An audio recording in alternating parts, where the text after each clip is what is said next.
और कहते संत जितना हृदय का कोमल होता है ना, उतना ही जब उसे क्रोध आता है तो उतना ही कठोर बन जाता है।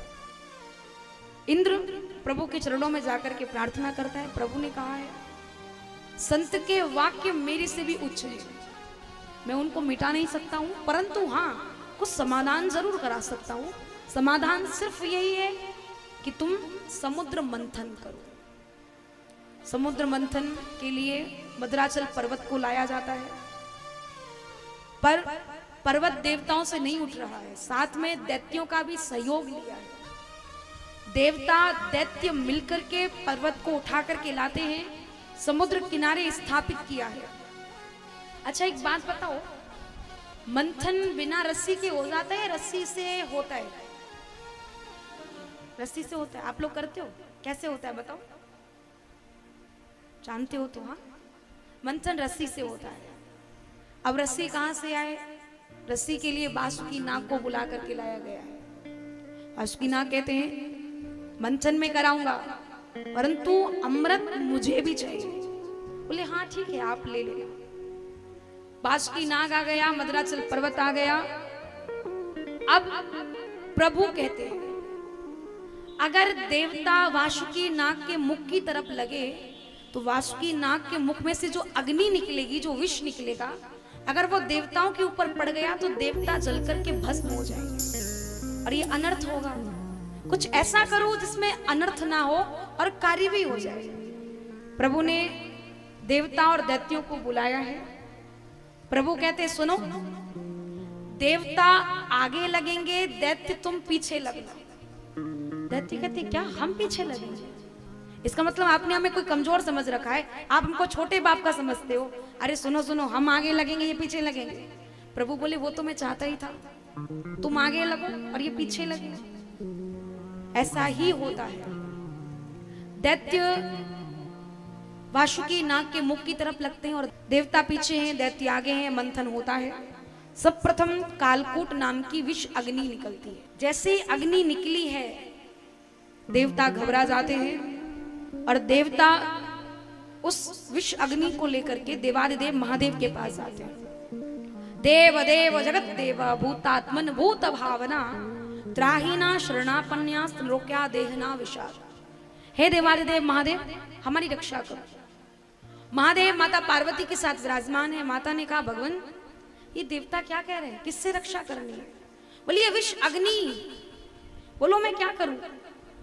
जैसे पूछा बोलो मैं क्या करूं, माता कहती है भगवान जो आपको उचित लगे आप वही करिए, क्योंकि कोई स्त्री नहीं चाहेगी कि उसका पति विष पान करे। कोई चाहेगी क्या?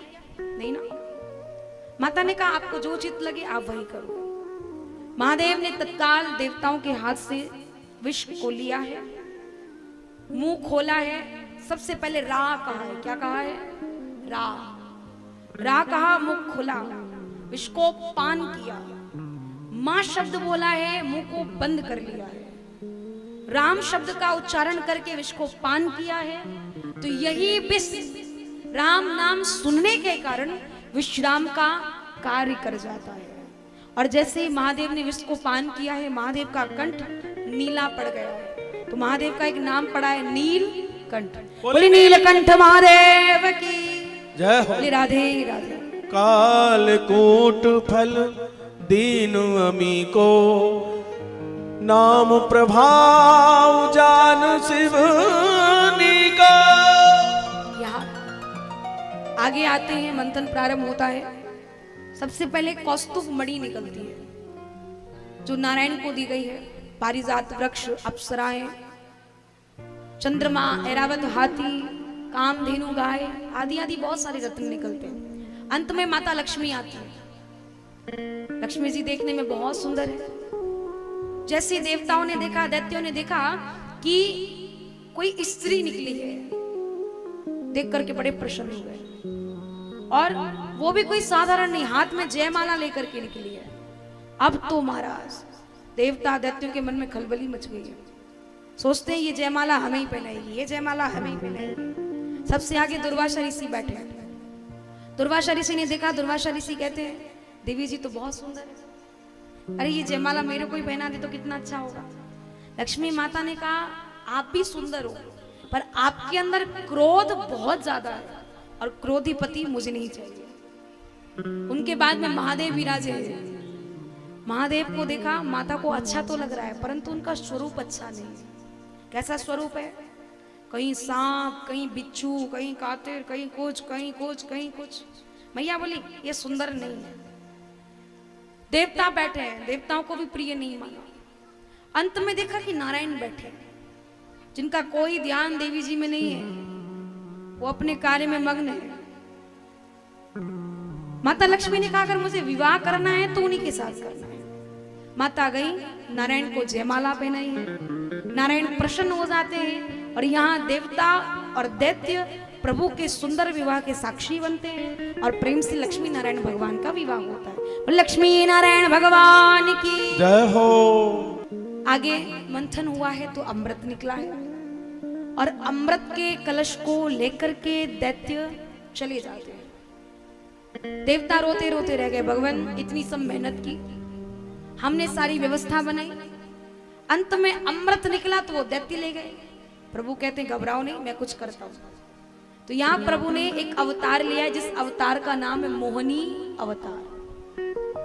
प्रभु मोहिनी अवतार लेकर के आते हैं। दैत्य आपस में झगड़ रहे हैं, पहले मैं पीऊंगा, पहले मैं पीऊंगा, पहले मैं पीऊंगा। प्रभु गए मोहिनी बन करके, प्रभु ने कहा कोई भी नहीं पिएगा, जिसको मैं पिलाऊंगी पहले वही पिएगा। दैत्य कहते अरे वाह देवी जी आप ही की कमी थी, आप आ गई, चलो अच्छा है। प्रभु बोले सुनो, ये देवता कुछ तुम्हारे लगते हैं, कैसे देख रहे हैं देखो तो। बोले हाँ हाँ ये हमारे ही भाई है।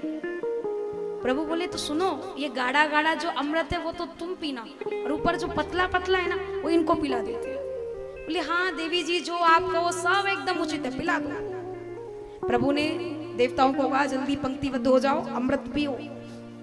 देवता पंक्तिबद्ध हुए हैं, अमृत पीने लगे हैं। एक दैत्य इस बात को समझ जाता है कि ये कोई साधारण नहीं है, ये देवताओं की सहायता करने के लिए भगवान नारायण ही मोहिनी बन करके आए हैं। तत्काल दैत्य जाता है, देवताओं की पंक्ति में लगा है, अमृत पीने लगा। प्रभु को मालूम चला है सुदर्शन चक्र प्रभु का चला है और स्वरभानु नाम के दैत्य का धड़ अलग और सिर अलग हो जाता है। वही राक्षस राहु और केतु के नाम से जाना जाता है। इधर महाराज देवताओं ने अमृत पिया है, देवता धनवान हो चुके हैं, बड़े प्रसन्न हैं। कम से कम गोविंद की कृपा तो हुई है।